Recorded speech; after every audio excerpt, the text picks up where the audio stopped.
BK Hariprasad जी, दीपा दास Munshi ji,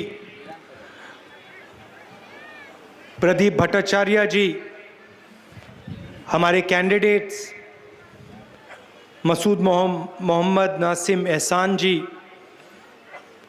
doctor Sadiqul जी, अनवरुल हाक जी CPM के candidate, Ali Imran रम्ज जी forward block के कैंडिडेट, स्टेज पे वरिष्ठ नेता, कांग्रेस के गठबंधन के कार्यकर्ता भाइयों और बहनों, प्रेस के हमारे मित्रों, आप सबका यहाँ बहुत बहुत स्वागत, नमस्कार। गर्मी में आप मेरी बात सुनने आए, इसके लिए बहुत बहुत धन्यवाद करता हूँ आपका।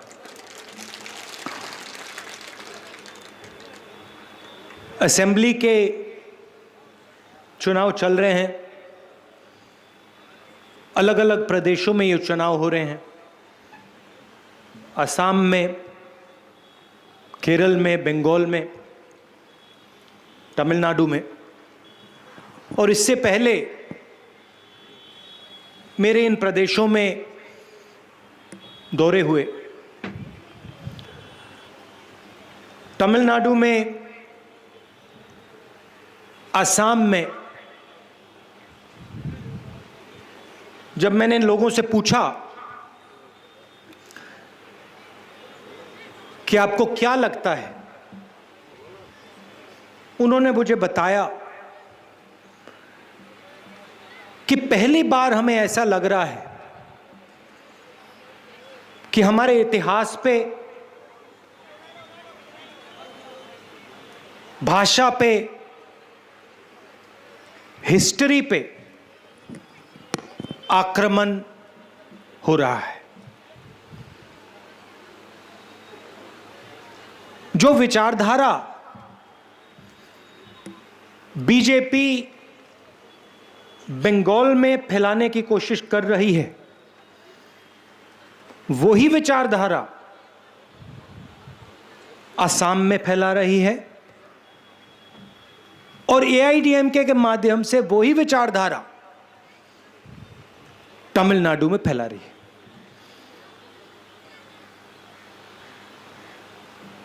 नफरत और हिंसा, इनके पास और कुछ है ही नहीं। ये बंगाल को बांटना चाहते हैं, तोड़ना चाहते हैं, और बंगालियों के बीच में जो भाईचारा है उसको खत्म करना चाहते हैं। यही असम में कर रहे हैं, यही तमिलनाडु में कर रहे हैं, और इसका नतीजा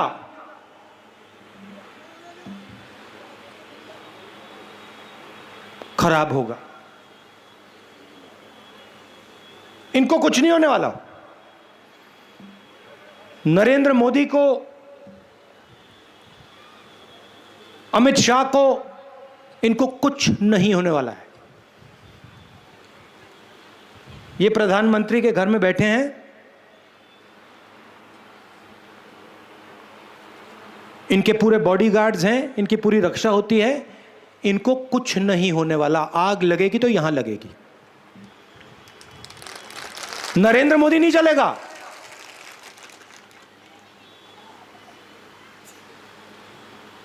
अमित शाह नहीं चलेगा।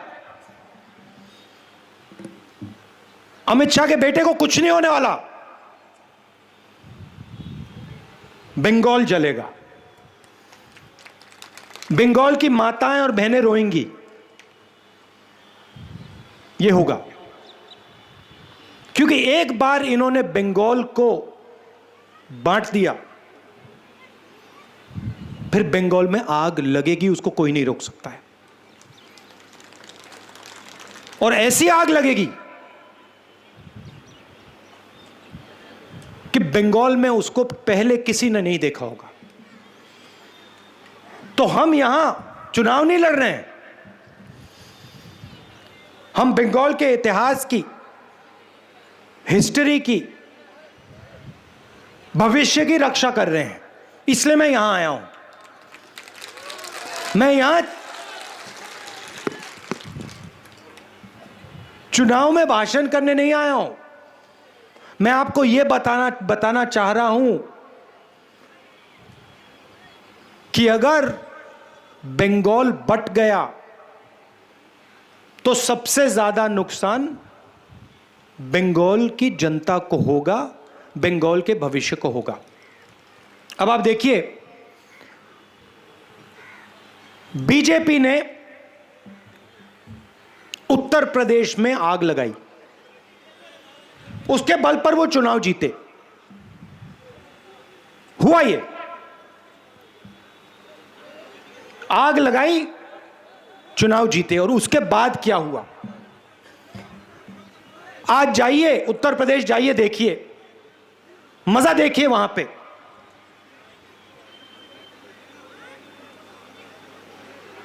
कोरोना आता है, अस्पताल लाशों से भरे हुए हैं, जहां भी देखो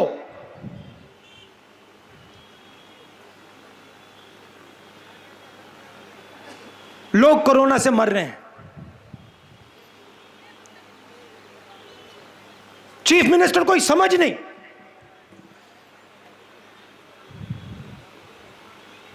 कोई समझ नहीं।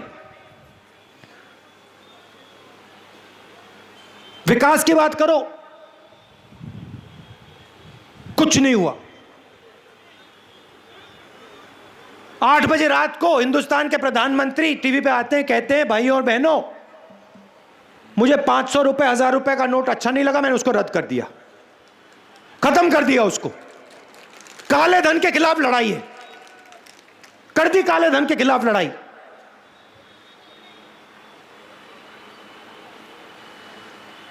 लाखों लोग बर्बाद हो गए। किसानों के घर में जो थोड़ा सा पैसा था वो खत्म हो गया। आपको कहा लाइन में खड़े हो जाओ, बैंक में जाओ, अपना पैसा डालो, बैंक में पैसा रखो। हिंदुस्तान के सब लोगों ने किया। लाइन में मोदी जी दिखे आपको? खड़े थे क्या? खड़े थे। लाखों रुपए का सूट पहनते हैं, लाइन में क्यों नहीं खड़े थे वो?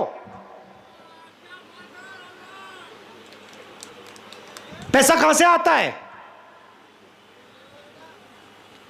लाइन में सबको खड़ा कर दिया, आपके जेब में से पैसा निकाल दिया, उनके 2-3 उद्योगपतियों मित्रों को दे दिया, और फिर कहते हैं काले धन के खिलाफ लड़ाई चल रही है। उसके बाद जीएसटी लागू की, 5 अलग अलग जीएसटी, 28% टैक्स, छोटे दुकानदारों पर टैक्स, स्मॉल मीडियम बिजनेस पर टैक्स, किसान पर टैक्स। आज तक छोटे दुकानदारों को जीएसटी नहीं समझ आई। आप जाइए किसी से भी पूछ लीजिए, किसी गरीब आदमी से पूछिए, अमीर से मत पूछिए, किसी भी गरीब आदमी से पूछिए, नोटबंदी से आपका फायदा हुआ? हाथ जोड़ के कहेगा नहीं हुआ। हुआ? किसी का हुआ यहां पे नोटबंदी से फायदा? जीएसटी से किसी का हुआ फायदा? नहीं। टैक्स कहां जाता है? वही 5-10 मित्र हैं नरेंद्र मोदी के, उनके पास जाता है। कोरोना आता है, यहां के लोग बाकी देश में जाते हैं काम ढूंढने, लाखों लोग जाते हैं ना यहां से। यहां तो आपको काम नहीं मिलता, ना मोदी जी देते हैं, ना ममता जी देते हैं, और जो थोड़ा सा मिलता है उसके लिए आपको पहले पैसा देना पड़ता है। Cut money.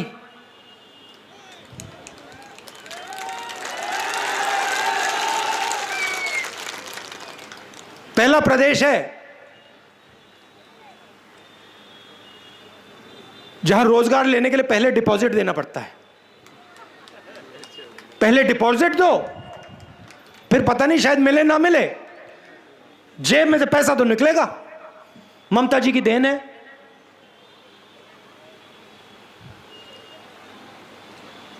कहती हैं चुनाव के समय खेल होंगे।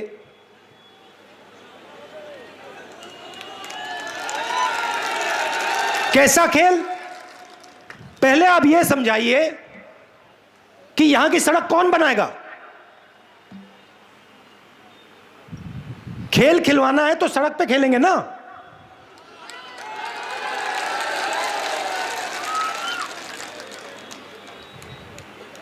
यहां कॉलेज यूनिवर्सिटी कौन लगाएगा? खेल खेलना है तो उसके मैदान में खेलेंगे, वो तो आप देती नहीं।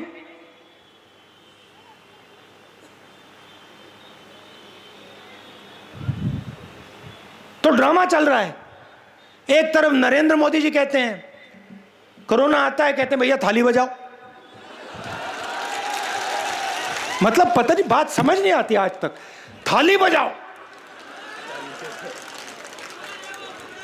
घंटी बजाओ, मोबाइल फोन की लाइट ऑन कर दो, कोरोना भाग जाएगा।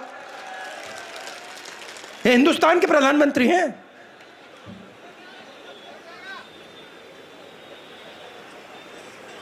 भाग गया कोरोना,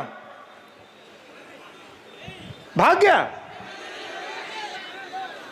मैंने पिछले साल फरवरी में कहा था कोरोना से जबरदस्त नुकसान होने वाला है। ये हमारे मीडिया के जो मित्र हैं, क्या ये आप बड़े होशियार हो, सब समझते हो आप लोग। खरीदा हुआ, ये कहता है राहुल गांधी सबको डरा रहा है। ये खरीदे हुए लोग कहते हैं राहुल गांधी सबको डरा रहे हैं।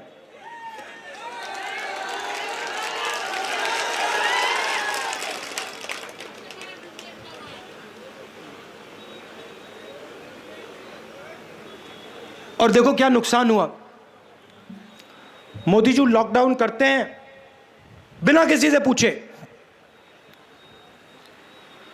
मैं मजदूरों से मिला, लॉकडाउन के समय मिला, कहते हैं, मैंने पूछा भैया बताओ क्या हुआ। मुझे कहते हैं देखिए राहुल जी, हमें एक बात समझ नहीं आई। इस आदमी ने लॉकडाउन किया, हमें एक दिन तक नहीं दिया। अगर एक दिन दे देते, 2 दिन दे देते, हम घर चले जाते। इसने एक दिन नहीं दिया, इसने लॉकडाउन किया, हम सब बर्बाद हो गए, खत्म हो गए, मर गए। इसने ये क्यों किया?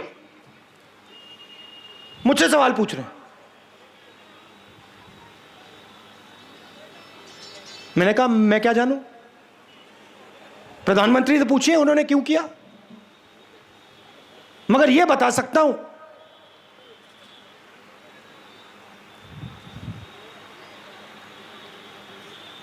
जिसमें अपने दिल में आपके लिए इतनी भी जगह होगी, वो ऐसा काम कभी नहीं कर सकता है। वो मर जाएगा मगर ऐसा काम नहीं करेगा। और जब मजदूर हाथ जोड़ के कहते हैं भैया हमें बस का टिकट दिलवा दो, ट्रेन का टिकट दिलवा दो, वापस घर जाना चाहते हैं, बंगाल जाना चाहते हैं, तो सोनार बंगला वाला आदमी कहता है नहीं हम तुम्हें नहीं देंगे, 1 रुपया नहीं देंगे, मर जाओ।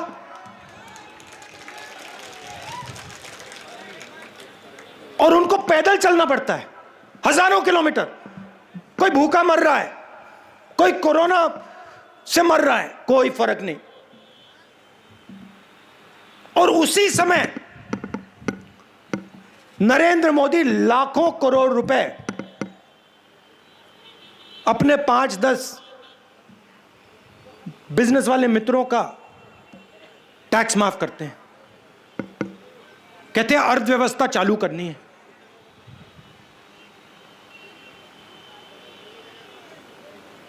पूरा देश भूखा मर रहा है, और आपके जेब में से पैसा निकालकर उन्हीं 5-10 लोगों को पैसा दिया जा रहा है।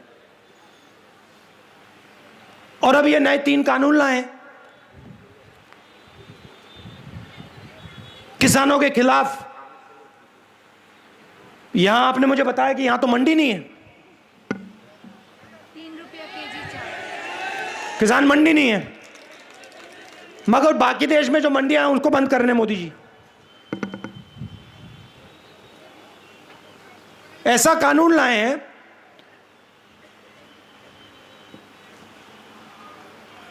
कि कोई भी बड़ा सा बड़ा उद्योगपति कहीं भी अनाज खरीद सकता है।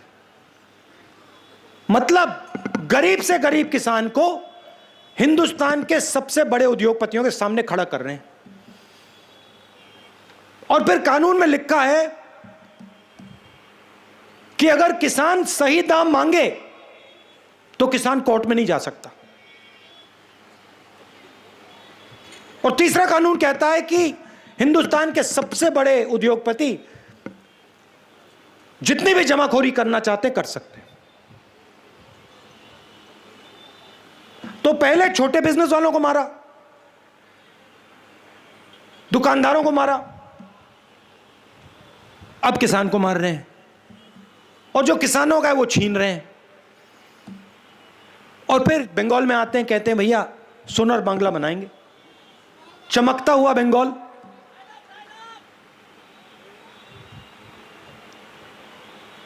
जहां भी जाते हैं यही कहते हैं,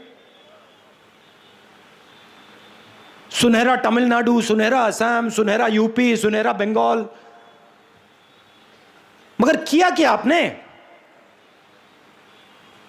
कितने युवाओं को आपने रोजगार दिया? हिंदुस्तान की अर्थव्यवस्था को आपने खत्म कर दिया, नष्ट कर दिया।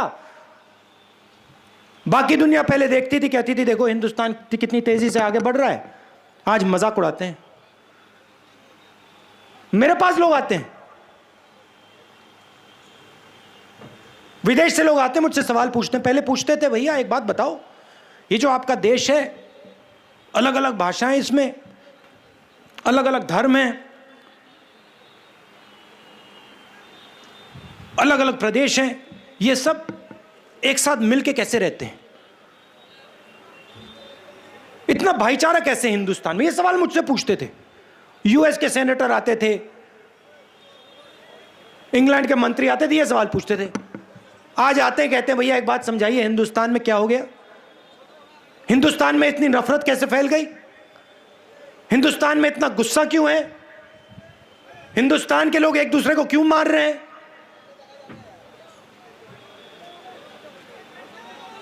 ये है नरेंद्र मोदी जी, आरएसएस की देन।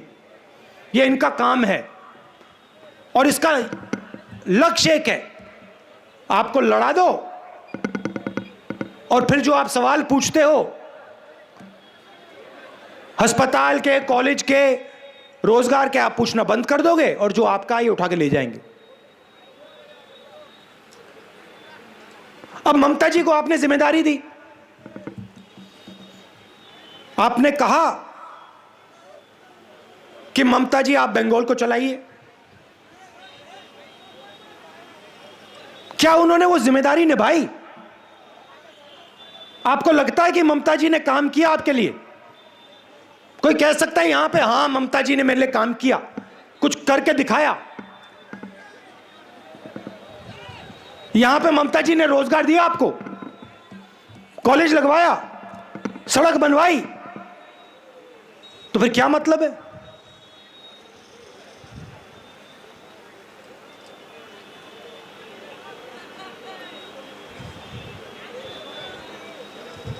तो आपको सोच समझ के हमारे गठबंधन को समर्थन देना है और हमारे जो एमएलएज हैं उनको आप भारी बहुमत से जिताइए। और एक बात याद रखिए, देखिए कांग्रेस पार्टी ने हमारे इतिहास में कभी बीजेपी के साथ समझौता किया है? कभी किया आपने देखा, सुना कभी? कभी किया? कभी अलायंस किया उनके साथ? नहीं किया ना? ममता जी ने किया है? ममता जी ने कभी किया? तो आप एक बात याद रखिए, हमारी आरएसएस बीजेपी से विचारधारा की लड़ाई है, हमारी सिर्फ राजनीतिक लड़ाई नहीं है। जैसे दीपा जी ने कहा, उनकी विचारधारा ने हमारे सबसे बड़ी लीडर की हत्या की है, हमारे गुरु की हत्या की है, गांधी जी की हत्या की है। उस विचारधारा के खिलाफ हम खड़े रहेंगे, हम पीछे कभी नहीं हटेंगे, मर जाएंगे मगर नहीं हटने वाले। ममता जी की राजनीतिक लड़ाई है, अलग बात है। हमारी राजनीतिक लड़ाई है, मगर हमारी विचारधारा की लड़ाई है। हम उनके साथ मर जाएंगे मगर नहीं खड़े होंगे, और वो इस बात को समझते हैं। इसीलिए नरेंद्र मोदी जी ने कांग्रेस मुक्त भारत की बात की थी। नरेंद्र मोदी जी ने टीएमसी मुक्त भारत की बात कभी नहीं की है। टीएमसी उनके लिए ठीक है, उनकी लड़ाई कांग्रेस पार्टी के साथ है, कांग्रेस पार्टी की विचारधारा के साथ है, और वो जानते हैं कि राहुल गांधी कभी पीछे नहीं हटने वाला है, और वो ये भी जानते हैं कि राहुल गांधी उनसे नहीं डरता है। उल्टा वो राहुल गांधी से डरते हैं। तो आपको यह बात समझनी पड़ेगी कि यह बंगाल के भविष्य की लड़ाई है, यह राजनीतिक लड़ाई है, मगर यह विचारधारा की लड़ाई है।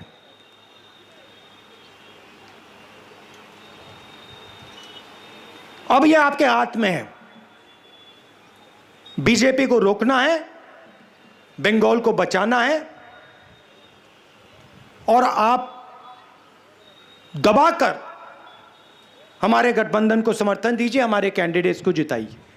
आप सबका दिल से बहुत बहुत धन्यवाद। आप दूर दूर से आए, खासतौर से जो महिलाएं आई हैं, आपको कष्ट हुआ होगा। आप सबको बहुत बहुत धन्यवाद। नमस्कार, जय हिंद। अंत में रमज़ान की शुरुआत है। आज हम अंबेडकर जी को याद करते हैं, और आपका बंगाल का कल नया साल शुरू होता है, तो इन सब चीज़ों के लिए आपको बहुत बहुत बधाई। नमस्कार।